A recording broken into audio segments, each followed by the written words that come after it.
programs, earning the North more sets of UN Security Council sanctions, and the two men traded personal insults and threats of war. But critics charge that the meeting risks being largely a triumph of style over substance. Kim arrived in Singapore on board an Air China 747 that, according to flight tracking website Flight Radar 24, took off from Pyongyang in the morning, ostensibly bound for Beijing, then changed its flight number in mid-air and headed south. He was driven into the city center in a stretched Mercedes-Benz limousine, accompanied by a convoy of more than 20 vehicles. Trump, meanwhile, landed in the evening after a long flight from Canada and a G7 meeting there, telling Singaporean officials who welcomed him that he was feeling very good about the summit. Authorities imposed a tight security around the Singapore summit venue and the luxury hotels where the leaders were to stay, including installing extra pot plants outside Kim's accommodation to obstruct reporters' views.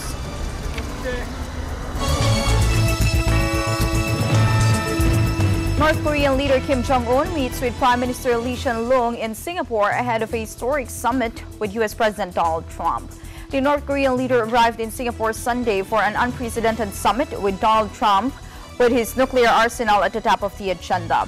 But prior to that historic meeting between the two world powers, Mr. Kim first met with Singapore's Lee to discuss Singapore-North Korea relations, as well as the developments in the North and the region. Mr. Lee complimented the bold and admirable decision by Mr. Kim and U.S. President Trump to come together for Tuesday's summit. The premier also wished Mr. Kim success for the summit and expressed hope that the meeting will advance the prospects for peace and stability on the Korean Peninsula and the larger region. Kim, for his part, thanked Mr. Lee for hosting the event and said, quote, "If the summit becomes a success, the Singaporean efforts will go down in history." Meanwhile, flamboyant former U.S. basketball star Dennis Rodman said he will fly to Singapore to support his quote-unquote friends, referring to U.S. President Donald Trump and North Korean leader Kim Jong-un at their historic peace summit on Tuesday.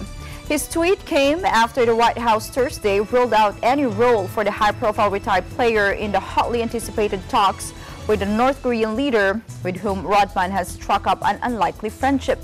Rodman has made 5 trips to Pyongyang since Kim took power and once called him his friend for life.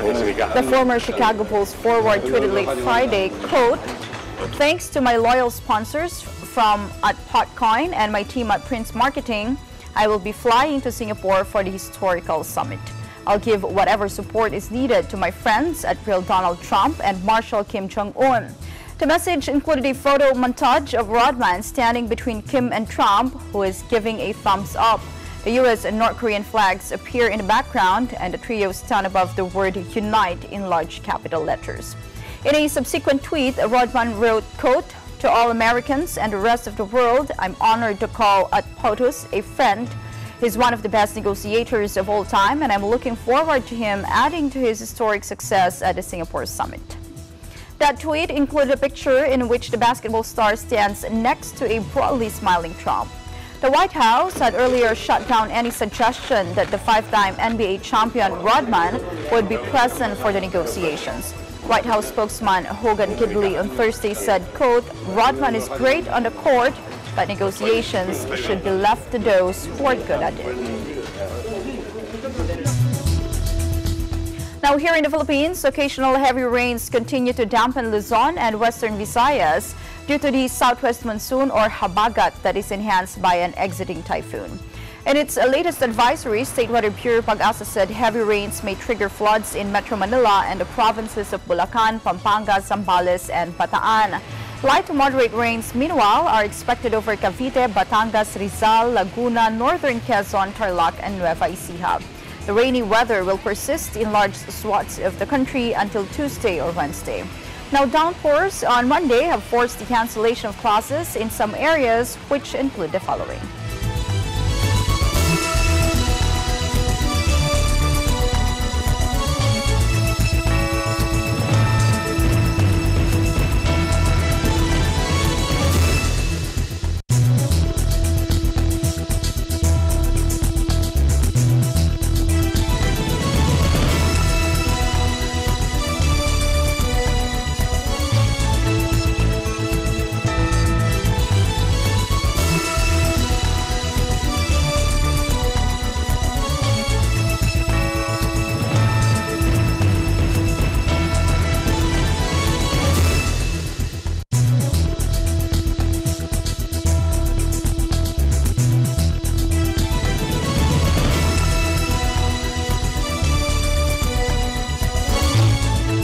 ASEAN in Focus will be right back. Please stay with us.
Landmarks, Linggo, alas 6 hanggang alas 7 ng gabi.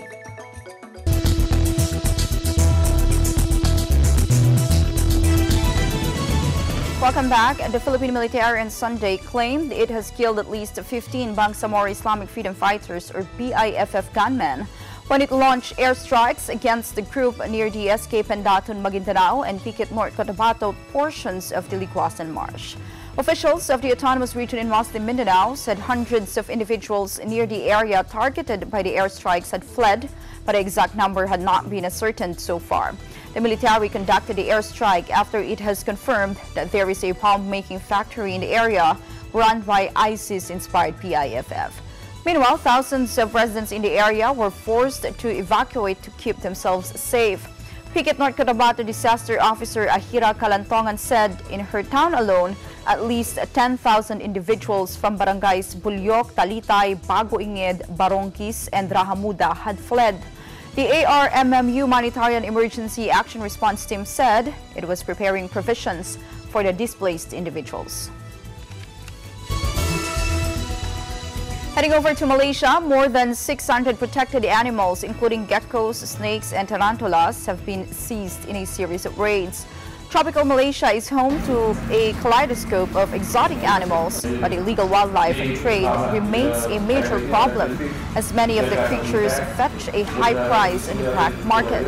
According to Wildlife Department Chief Abdul Kadir Abu Hashim, the seizures from late May to early June netted live animals as well as eggs and bones worth an estimated 200,000 ringgit or $50,000. The official said some of the animals were destined to be sold as pets while others were to be eaten. In the first raid, over 240 animals were found in a house in the northern city of Ipoh. They included geckos, tarantulas, tortoises, iguanas, and scorpions.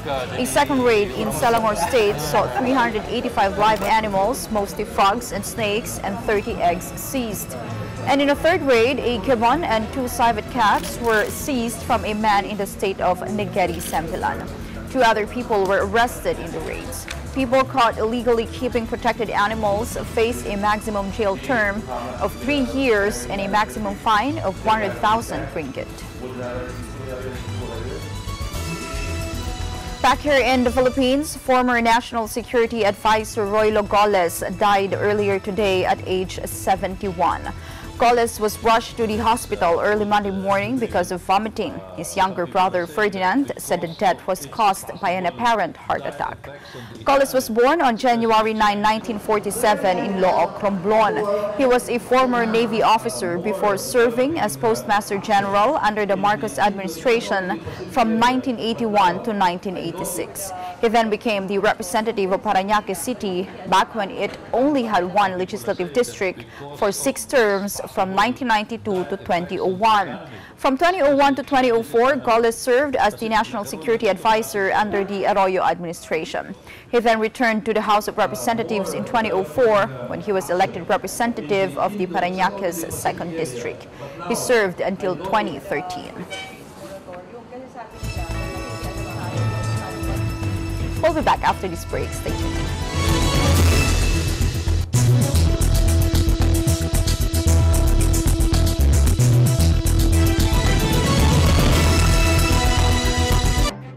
A Events happen around us all the time, in our community, in our country, around the world. Events that affect people, move communities, or simply inspire us. Interesting events that people need to know.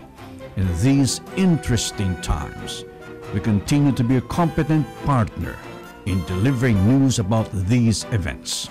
Fast, accurate, balanced, eagle news, because we live in interesting times.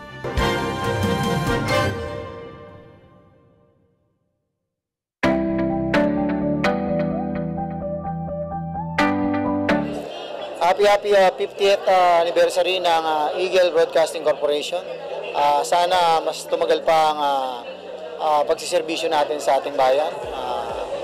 I'm looking forward to it.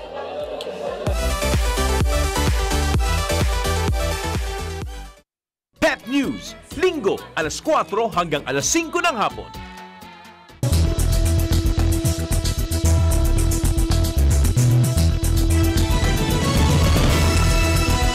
Welcome back. The ambassador of the State of Israel visited the New Era University and held a forum on the special relationship between the Philippines and Israel. His Excellency Effie Ben Matitiao arrived at the New Era University at around 9 in the morning. With more Filipinos visiting the Holy Land last year, Israel Ambassador to the Philippines Matitiao said tourism proved to be a strong pillar of Philippine-Israel bilateral relationship. But he also mentioned 4 pillars that makes the Israel-Filipino relationship more special. Take a listen. When I arrived, I found a great mentor. She taught me that Philippines is founded on 4 pillars. First one is food, the never-ending story. Second one is dance. Everybody's on the move. That's true. Third one is singing. Never saw a country with so many singers. Actually, even in Israel, first winner of the X Factor of Israel was a caregiver from the Philippines. Can you imagine that? That was an amazing story, an amazing achievement, and she won the first X Factor of Israel by popular vote, not by judges. And the last, and not the least, and the most important one is what? Anyone who can guess? Taking pictures. That was so that was basically, I mean, my first introduction to the Philippines. She reminded taking pictures in the selfie capital of the world. That is, so welcome Effie to the welcome capital. That's, I mean, my welcoming message. That was my welcoming message. After a while, I came back to her and I said, but you forgot the 5th pillar. Said, what is that? I said, you forgot the 5th pillar, and the most important one is the Filipino smile and hospitality. Indeed, this is the marking of your country. I can tell you that this is indeed the marking of your country. This is a unique feature of your country, which is appreciated worldwide. The Israeli ambassador said the Philippines would be a friend of Israel for life because of its history with the Philippines. He said Israel will continually recognize the initiative of the late President Manuel Quezon, who offered refuge to more than 1,000 Jews who escaped Europe in the Second World War. It was your first president, Manuel Quezon, who out of moral conviction decided to open the gates of the Philippines to Jewish refugees who escaped Nazi Germany and Austria, which was already a Nazi country. That was before World War before World War II, and before the Holocaust. At that time, people didn't know that the Holocaust is going to take place, but it was clear enough that Nazi Germany is running amok and is leading the world slowly to catastrophe. Most countries of the world, or what we used to call enlightened world, were not so keen to open the doors to Jewish refugees. Actually, they tried to stop it.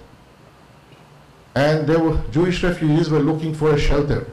Of all places, considering Philippines is far away, was not connected whatsoever to the events in Europe in those days, You were a country that had the goodwill and open heart to receive those Jewish refugees.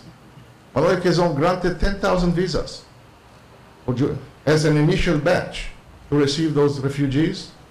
Unfortunately, as I say, the world was not a perfect world.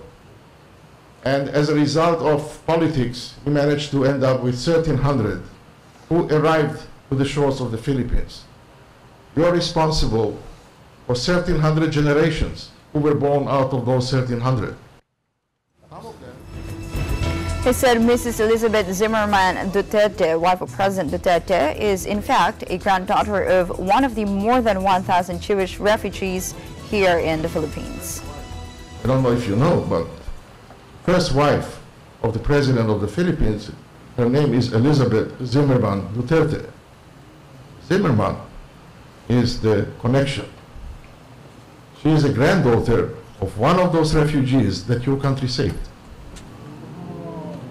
You should imagine the twist of history. And for that reason, we always say, thank you, Philippines. This is our message to you. This is our message to you because in the worst of times, you open the gates of the Philippines. More important, you open your hearts. This is where we first met Filipino hospitality and goodwill. Maritel also said that in 1947, the Philippines, led by then President Manuel Rojas, was the only Asian country that voted in favor of United Nations Resolution 181, creating the State of Israel. Second pillar comes 10 years after. 1947, it's another Manuel Rojas, as the first president of the Philippines, who decided to vote for the creation of the State of Israel. In 1947, there was a critical vote in the United Nations to decide on the establishment of the State of Israel. And that time, there was a fight over every vote. Manuel Rojas, Ilpidio Quirino as his vice president and his secretary of foreign affairs, they decided to vote for State of Israel. And as a result, I'm here as an ambassador. So that's another story that belongs to you. And I am truly proud and, as I said, really thankful to your country, to your people. In favor of Israel's statehood. That's why now Israel provides visa-free access to Filipinos who want to visit the Holy Land. He said this is an arrangement forged in history and made possible by Filipinos' open-door policy. Meanwhile, in a darkened theater in central Hanoi, a wooden dragon emerges from a pool to the sound of cymbals crashing in a traditional water puppet show that lures hundreds of tourists daily but is largely shunned by locals. Backstage, behind a thin bamboo screen, around 20 puppeteers slush around waist-deep in rubber overalls, building the marionettes with rock guards.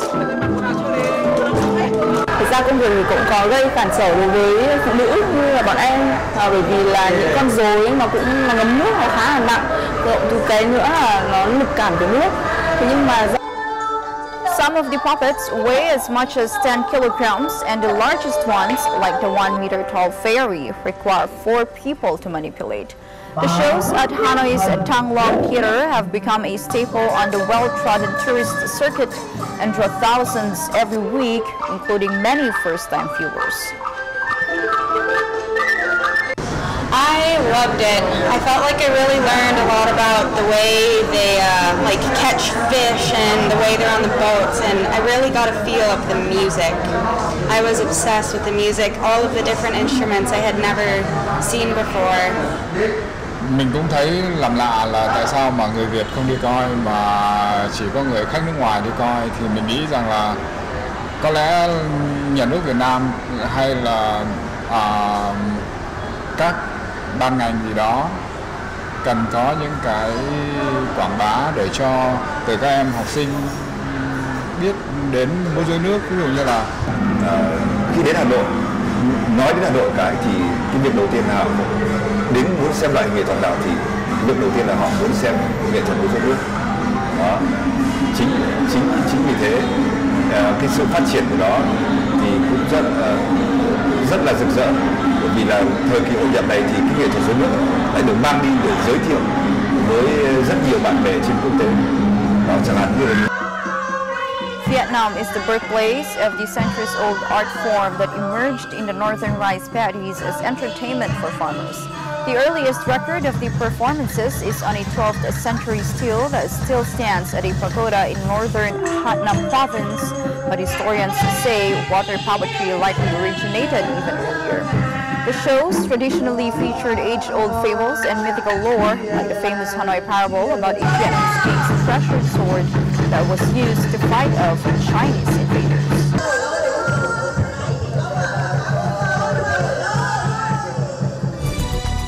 Finally, in today's program, a theme park based on the universe of social media app Line opens in central Bangkok, with its famous emojis and stickers taking center stage. Take a look.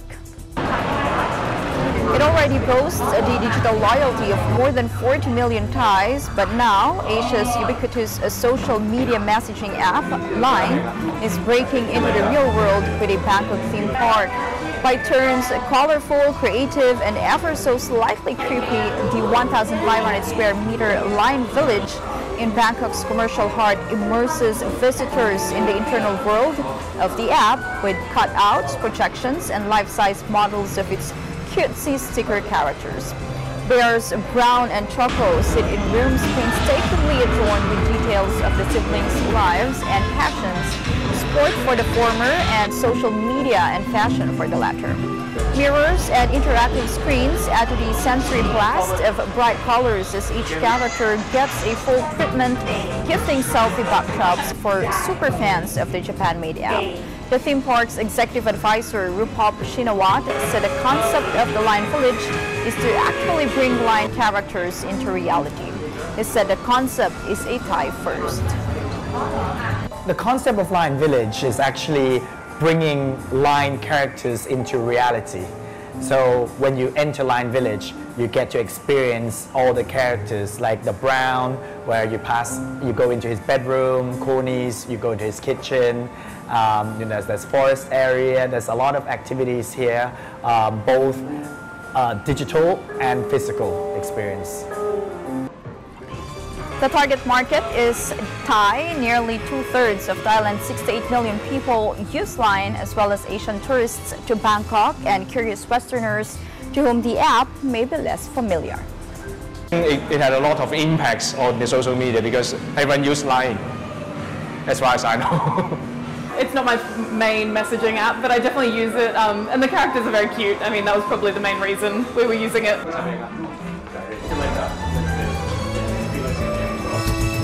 And that is the latest news in the Southeast Asian nations. Stay updated about the ASEAN region. I'm Nea Mangawang, always one with 25.